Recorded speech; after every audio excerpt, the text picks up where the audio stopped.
Bonjour à tous et merci de nous retrouver une fois de plus pour le 18h de Télé Nantes, à notre rendez-vous quotidien. Dans un instant, place au cinéma, puisque Robert Guédiguian, le cinéaste, est à Nantes pour accompagner son tout dernier film. Ça s'appelle Une histoire de fou. Alors c'est l'histoire du génocide arménien, mais c'est surtout l'histoire de ce qu'il en reste et de ses traces 100 ans plus tard. Le film sort en salle le 11 novembre prochain, mais il est présenté ce soir à Nantes au 14A en avant-première à 20h30. Nous en parlerons donc longuement avec le réalisateur. Et puis en fin d'émission, Romain, notre chroniqueur BD, viendra nous présenter sa sélection de la semaine, avec évidemment un petit focus sur les BD présentes au Festival des Utopiales qui débute demain à Nantes. Mais tout de suite, on va donc accueillir Robert Guédiguian et vous ne pourrez plus dire que vous ne savez pas où se trouve l'Arménie.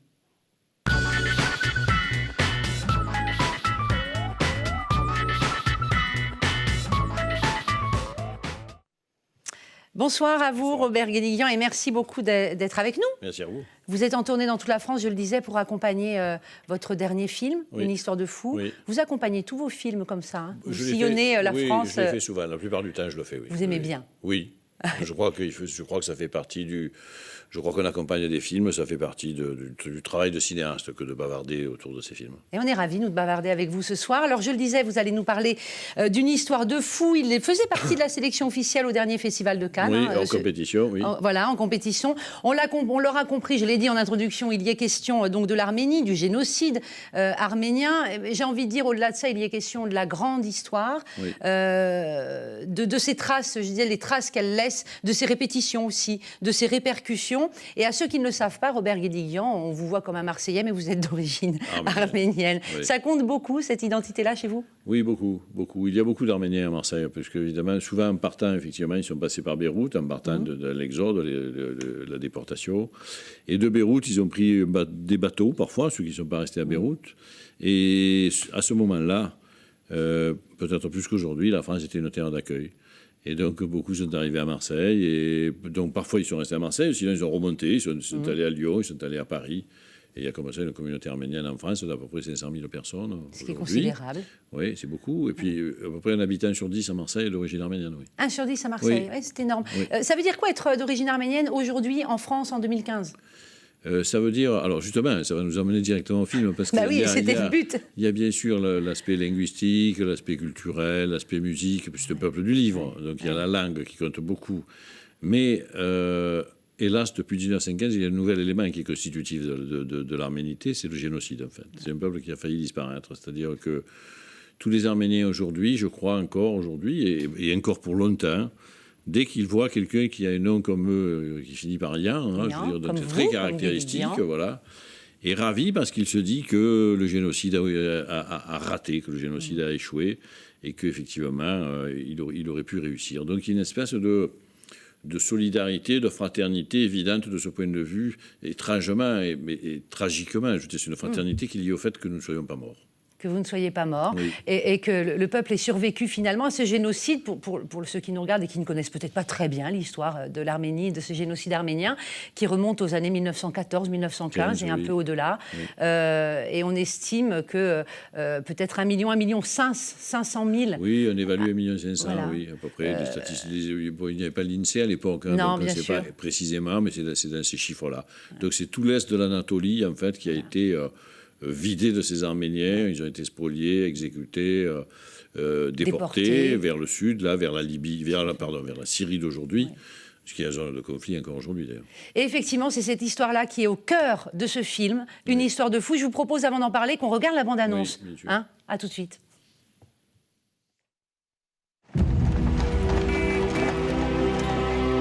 Nous sommes de purs révolutionnaires, solitaires, indépendants, orgueilleux et fiers.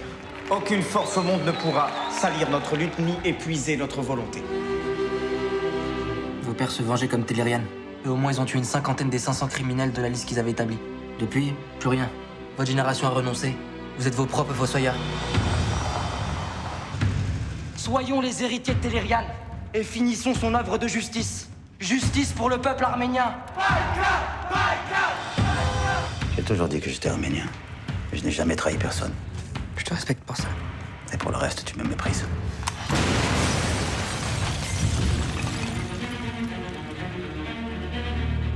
Mais on a toutes les de raisons de penser qu'il s'agit de terroristes arméniens. Aram a mené à cet attentat. Il est parti rejoindre la lutte armée. À Beyrouth. Je suis arménienne. Je voulais vous demander pardon. Je me fous du peuple arménien. C'est peut-être mon fils qui vous a fait ça. T'as déjà blessé ou tué quelqu'un d'innocent? Tu dois arrêter d'y penser. Les vrais âmes pensent. La plupart des Arméniens sont contre la violence. La plupart sauf votre fils. Qu'est-ce qu'il veut, Gilles Tessier? Il veut parler à Aram. Fais ça pour moi. C'est de la folie. Il y a des pages qu'on ne tourne jamais. Si Gilles veut voir son bourreau en face, je le comprends. Et son bourreau, c'est mon fils, figurez-vous.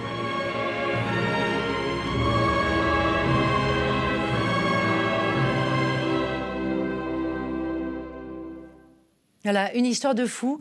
Un film étonnant qui nous fait débuter en 1921. On est à Berlin, l'ambassadeur turc est assassiné en pleine rue et le tireur est arménien. Il l'a tué au nom du peuple arménien. Oui, les Arméniens ont fait un petit peu ce qu'ont fait d'ailleurs les Juifs après la Shoah, ce qu'on appelait les traqueurs de nazis, c'est-à-dire que les Arméniens ont dans le monde entier effectivement traqué les anciens responsables du génocide et les ont exécutés. Et là, ce qui est exemplaire dans cette histoire, dans le cas de Télirian, c'est que donc il y a le tireur, hein, Télirian. Le tireur qui s'appelle, oui, Télirian, précisons-le, c'est qu'il a évidemment reconnu et même revendiqué le fait d'avoir exécuté ce génocidaire-là. Et le tribunal allemand, je veux dire, le tribunal allemand donc aux assises, le tribunal populaire l'a acquitté. Et c'est la première fois finalement que le génocide était reconnu et porté aussi à la connaissance du peuple européen. Oui, parce que ça a dépassé les frontières de l'Allemagne à l'époque, évidemment. Ça faisait partie effectivement de l'idée d'ailleurs de ceux qui commençaient à exécuter les génocidaires. Ils se laissaient prendre ensuite exprès pour qu'il y ait un procès et pour qu'à l'occasion du procès, il y ait donc la défense, les journalistes, etc. et pour que l'on médiatise le fait qu'il y avait eu un génocide. Puisque le génocide se déroule pendant la Seconde Guerre mondiale, en 1915, et qu'effectivement, en particulier en Europe, la guerre se déroule en même temps. Donc il est plutôt ignoré, il passait sous silence, on n'en parle pas. Voilà, on n'en parle pas. Et donc les Arméniens qui revendiquent la reconnaissance, bien sûr, pour commencer à pincer leurs plaies, commettent une série effectivement d'exécutions comme ça, de génocidaires, de meurtriers dans toute l'Europe. Et le film nous amène ensuite 2 générations plus tard. Oui. On est dans la région de Marseille et là on voit que ce combat-là, cette lutte du peuple arménien pour faire reconnaître le génocide n'a pas cessé. Elle prend des formes différentes. Mais pourquoi? Parce que c'est vrai que la mémoire, c'est vrai dans toutes les immigrations, est un peu souterraine pendant des années. Les Arméniens s'occupent évidemment de bâtir une famille, d'apprendre la langue du pays dans lequel ils arrivent, de s'intégrer, comme on dit aujourd'hui, bien entendu. Et ils ne racontent même pas forcément à leurs enfants, ou ils le racontent par bribes. Évidemment, la génération d'après veut rendre justice aux parents. Mais la génération d'après, elle est déjà intégrée. Oui. Et elle a des armes intellectuelles aussi, la génération d'après. Parce que la première génération, ce sont de pauvres immigrés, ils ont des métiers manuels, ils sont épiciers. Ils ont tout fait pour se faire oublier et pour ne pas se faire remarquer aussi. La génération d'après, c'est des intellectuels, c'est des étudiants. C'est le cas dans le film. Le héros, Aram, ce jeune homme, qui reproche un peu à la génération de son père de ne pas avoir trop bougé. Voilà, de s'être un peu assoupi. Voilà, de s'être assoupi. Lui, il est étudiant et lui, il veut la lutte. Oui, il veut reprendre effectivement la lutte armée. Il veut que sa grand-mère est toujours vivante, il la connaît. Il veut que sa grand-mère retrouve ses terres dont elle a été spoliée, bien sûr. Donc ils veulent à ce moment-là, ça se passe 60 ans après le génocide, ils veulent retrouver leurs terres, ils veulent une reconnaissance et une réparation territoriale. Et donc ils reprennent les armes un petit peu partout dans le monde. Contre des intérêts turcs, contre des ambassadeurs turcs, contre des dignitaires ou des militaires turcs qui, à ce moment-là en plus, sont tous des fascistes. C'est-à-dire que dans les années 80, la Turquie va de coup d'État en coup d'État. C'est un pays où on condamne, où on exécute, où on torture. Il y a liberté d'expression, 30 000 prisonniers politiques en Turquie en 1980. Donc ils ont le sentiment, évidemment, tous ces jeunes gens-là, de continuer presque l'œuvre de Manouchian pendant la Résistance. Ils ont l'impression de tuer des nazis en tuant des ils s'y réfèrent tout le temps, d'ailleurs, dans leurs réunions, dans leurs discours. Ils se revoient au début du siècle, après le génocide, où les tireurs, les traqueurs, comme vous le disiez tout à l'heure, étaient à l'œuvre. Oui, ils ont des figures comme ça, emblématiques, tutélaires, évidemment, les héros nationaux. Hein, je veux dire, il y a Soghomon Tehlirian et il y a Manouchian pendant la Seconde Guerre mondiale, qui sont leurs deux exemples. Alors, ce film a été librement inspiré, j'ai envie de dire, d'un livre qui s'appelle La Bombe, écrit par un Espagnol, qui est un journaliste et qui raconte sa propre histoire. Parce que dans le film, en fait, un attentat se produit. Je ne vais pas tout raconter. Il faut que les gens aillent voir le film à partir du 11 novembre. Un attentat est perpétué, voilà, pour tuer un représentant turc. Et il y a un blessé. Et il y a, voilà, innocent, qui passe par là, qui n'a pas de chance. Il est là au mauvais endroit, au mauvais moment. Et après, il y a la quête pour ce blessé qui dit... Et d'ailleurs, c'est un leitmotiv dans le film. Combien de fois on entend « Je ne sais même pas où est l'Arménie ». C'est pour ça que je le disais en introduction. D'ailleurs, on va montrer une carte, si vous voulez bien, tout de suite. Comme ça, vous ne pourrez plus dire que vous ne savez pas où c'est. Voilà, l'Arménie. On est dans l'Empire ottoman, on peut le dire comme ça. On est au nord-est de la Turquie. Voilà, c'est l'Arménie.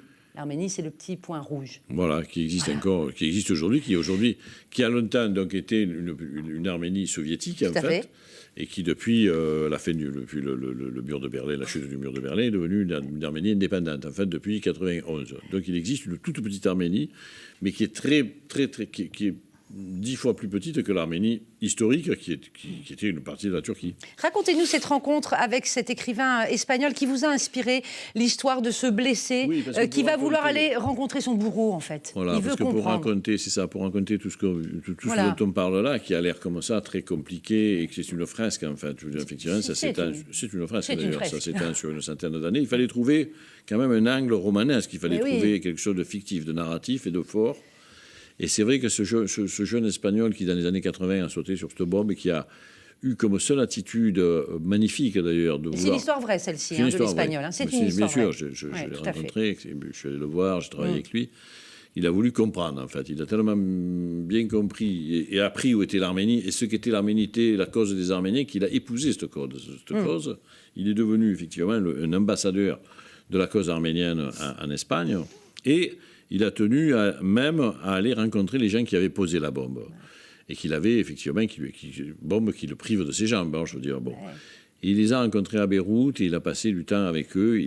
Pour tout dire, d'ailleurs, il est encore en relation avec eux aujourd'hui. Ça qui est assez formidable dans ce film, c'est qu'il y a la grande histoire. À l'intérieur de la grande histoire, il y a des petites histoires, des histoires d'hommes et de femmes. C'est très touchant, très émouvant comme film. Vous avez joué sur l'émotion. Mais je crois qu'il n'y a pas de film... C'est Woody Allen qui disait qu'il n'y a pas de film sans histoire d'amour. Je pense qu'il faut des histoires d'amour. Donc, effectivement, je fais un parallèle entre ces deux jeunes gens. Celui qui veut rendre justice à ses parents et ses grands-parents et cette victime innocente. Et les deux auraient pu avoir des vies heureuses, enfin. Donc je montre aussi leurs histoires d'amour à tous les deux. Je montre effectivement qu'ils écoutaient la même musique, en l'occurrence à France Gall. C'est France Gall. Voilà. Ils jouaient du piano debout, on peut le révéler. C'est un beau moment d'ailleurs. On est dans les années 80, donc c'est un tube de ces années-là. Et effectivement, je crois que si les idées ne sont pas incarnées au cinéma, s'il n'y a pas d'émotion, le cinéma ne fonctionne pas. Ou alors c'est une autre forme de cinéma, c'est du cinéma documentaire ou du cinéma analytique, etc. Mais pour que le film marche, il faut qu'il y ait du romanesque, en fait, bien sûr. Je reviens à la notion de mémoire. Aram, le personnage, ce jeune arménien, d'origine arménienne, qui veut reprendre la lutte armée, dit à un moment donné « Le génocide nous rend fous, on ne vit que grâce à lui ». Oui. C'est terrible, cette phrase. C'est très beau, terrible. Mais c'est terrible. Oui, c'est un peu le sens du titre, d'ailleurs, en partie. C'est-à-dire que je crois qu'un génocide, ça rend fou, en fait. Ça rend fou ceux qui le perpétuent. Et ça rend fou les victimes et les bourreaux. Je veux dire, il y a quelque chose et ça rend fou ceux qui le perpétuent, les négationnistes. Je crois qu'il y a quelque chose qui ne passe pas, le génocide. C'est-à-dire quelque chose qui...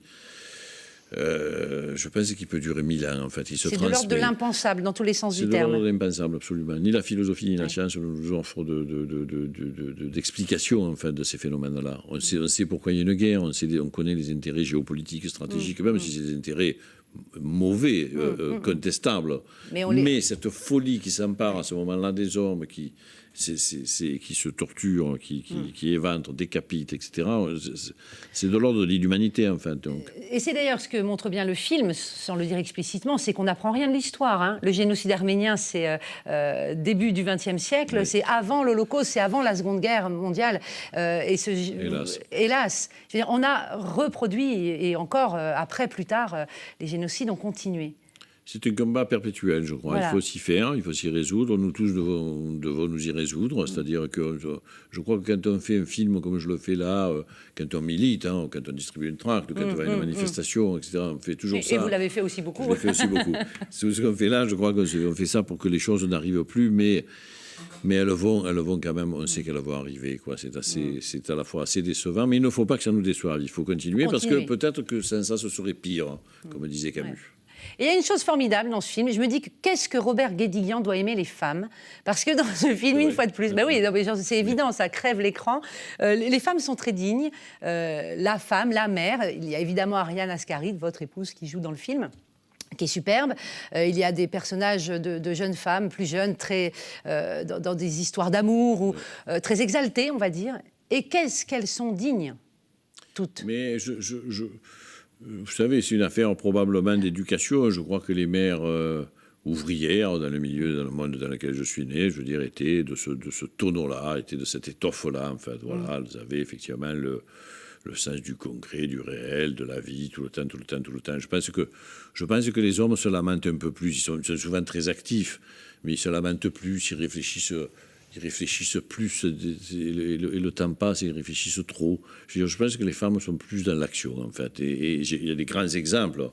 Je veux dire que j'ai toujours admiré les femmes en Argentine, par exemple, les folles de la place de Mai, les femmes en Sicile qui se battent contre la mafia, les femmes algériennes aujourd'hui qui se battent pour effectivement leur dignité et leurs droits.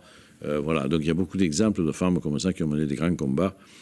Et les femmes qui m'ont élevé, donc ma mère, mais aussi la mère de mes amis, que j'ai connues dans mon enfance, étaient comme les femmes que je filme. Et avec ce personnage, donc la mère d'Aram, la mère de ce jeune homme qui va reprendre la lutte armée, et c'est un personnage très complexe, qui aime absolument son fils, évidemment, qui partage la cause avec lui, mais qui veut des limites aussi, qui n'aime pas la violence, mais qui l'accompagnera jusqu'au bout. Oui, elle l'abandonnera jamais. C'est-à-dire qu'elle est dans une position, à ce moment-là, aussi très, elle réclame la justice aussi pour son peuple. Oui. Donc, elle a tendance à soutenir les jeunes gens qui s'engagent dans la lutte armée. Mais quand c'est son fils qui s'y engage, évidemment, son point de vue change, ça la bouleverse d'un coup. Elle sait bien qu'il s'expose à la mort, qu'il s'expose à commettre peut-être des choses où il peut y avoir des victimes innocentes. Il y en a une, elle l'apprend. Et d'un coup, sur la manière dont elle l'a encouragé, elle commence peut-être à culpabiliser un petit peu de ça. Donc elle va essayer de le sauver, tout en essayant de sauver la victime aussi. C'est complexe. Donc elle devient un petit peu une mère universelle, en fait.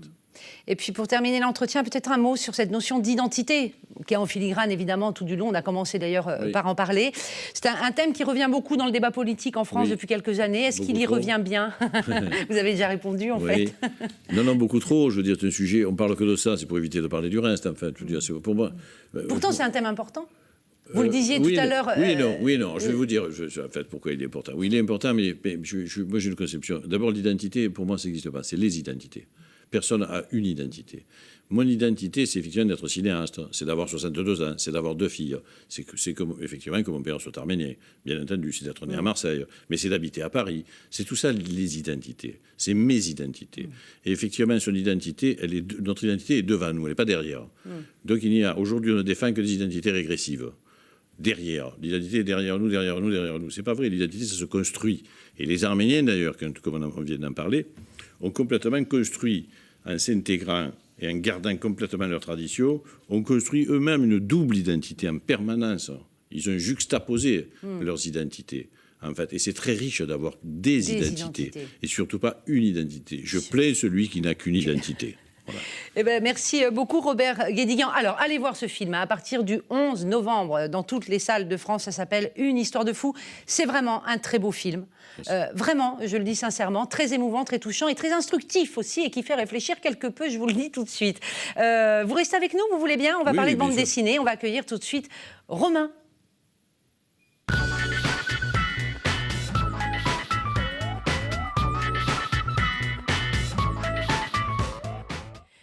Romain de la Mystérieuse Librairie, bonjour. Bonjour. Vous êtes venu avec dans votre panier, alors des livres évidemment. Il y a un grand rendez-vous pour les adeptes de la science-fiction, de la fantasy, c'est les Utopiales.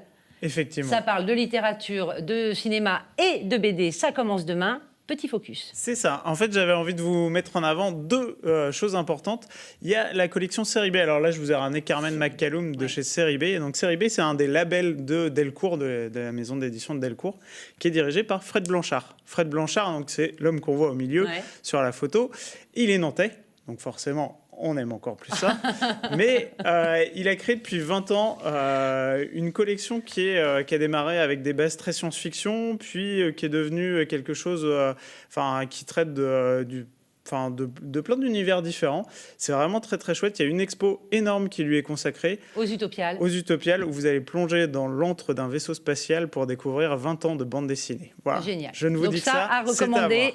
À voir. Ensuite. Autre exposition et autre auteur présent, c'est Le Droit, qui vient Olivier Ledroit, qui fait Wicca. Donc, ça sera une exposition consacrée essentiellement à cet album-là, et sur lequel on découvre toute l'ampleur de son travail. Donc, c'est quelqu'un qui a un univers très riche. Et je le soupçonne d'avoir une peur du blanc sur les pages, vu qu'il charge énormément ses dessins. Il y en a partout. Ça, c'est deux rétros, 2 expos à voir aux Utopiales, on peut le dire comme ça. Ensuite, vous avez quand même 3 coups de cœur spécifiques. Tout à fait, on est là pour parler BD, on va parler des coups de cœur. Là, il y a une petite BD qui s'appelle Trees chez Urban Comics, qui est très très bien. On est plongé dans un univers d'anticipation où des espèces d'arbres, alors on ne sait pas si ce sont des vaisseaux spatiaux, on ne sait pas si c'est des êtres vivants. Ces arbres, en fait, se sont implantés, ont détruit une partie des villes, et on va découvrir les gens dans ce monde qui est en reconstruction complète. À la fois, on va découvrir des politiques, des artistes, des gens, et c'est plein de petits portraits de personnages dans ce monde où, du jour au lendemain, comme on le voit, peut y avoir ces espèces de coulées de lave qui sortent des arbres et qui détruisent tout. Donc c'est vraiment une très très bonne BD d'anticipation à découvrir. Le titre est explicite, ça s'appelle Tu mourras. Tu mourras moins bête. Ah, voilà. J'ai oublié le moins bête. C'est la fameuse phrase qu'on nous dit quand on nous apprend un petit truc, tu mourras moins bête. Et voilà, en fait, c'est Marion Montaigne qui est l'auteur de cet album. C'est déjà le 4e tome qui est maintenant aux éditions Delcourt. Et c'est vraiment très très drôle. On nous plonge dans un mélange entre la science, la fiction et ce qui est réaliste en fait. Et par donc rapport au cinéma. Ça nous dit aussi que la science-fiction, on peut se marrer quoi. C'est ça. C'est avant on a tout de l'humour drôle. voilà. On suit le petit professeur moustache qui nous emmène et qui réfléchit à des choses autour de Star Wars, de Alien. Il y a une adaptation qui est faite en ce moment et qui est produite par Arte. C'est vrai. Oui, tout à fait. Ils sont en train de le faire comme ils avaient fait avec... Et c'est moi qui m'en occupe. Ah oui, c'est pas vrai, vous ne le savez même pas. C'est incroyable. Moi non plus, je ne sais pas qu'on parlerait de ça, mais j'en profite vous aussi. Vous en occupez, c'est-à-dire Si vous voulez, vous savez que dans les maisons de production, j'ai toujours produit mes films. Et on est plusieurs associés, dont effectivement, depuis 3 ans, un jeune associé avec nous s'occupe d'animation, de web documentaire, de choses... que moi je maîtrise au moins d'ailleurs, mais lui ça m'occupe très très bien. Vous produisez cette adaptation? Tout à fait, pour Arte. On fait de Tu mourras moins bête. Fantastique, voilà. C'est le cas de le dire. Dernier coup de cœur de Romain, Prométhéen. Et voilà, les Prométhéens, c'est un petit coup de cœur surprise, c'est-à-dire je m'attendais à pas grand-chose de cet album. Et puis là, en fait, c'est une vraie bonne surprise. C'est Le Lombard qui nous édite ça. Ils sont allés chercher un dessinateur américain, Rafa Sandoval. Et on est plongé dans l'idée on découvre les Prométhéens, ces fameux dieux qu'on connaît, Zeus, Poséidon. Forcément, puisqu'ils sont immortels, ils n'ont pas disparu de la planète. Ils se sont fait discrets depuis quelques années. Et là, on va commencer à les tuer un par un, ce qui va rassembler la famille et ce qui va faire forcément une histoire incroyable. C'est très dynamique, c'est très chouette.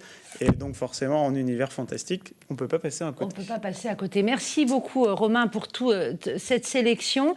La BD, du coup, vous aimez bien, on l'a compris, Robert Guédiguian. Oui, je ne suis pas un spécialiste, mais c'est vrai que j'aime bien. J'ai même eu Marius et Jeannette avaient été adaptés en BD. Ouais. Par exemple, il y a longtemps, il y a 15 ans. Il y a des nouvelles adaptations qui arrivent là, des nouvelles adaptations faites chez Bambou qui vont pas tarder. Qui vont être pas mal.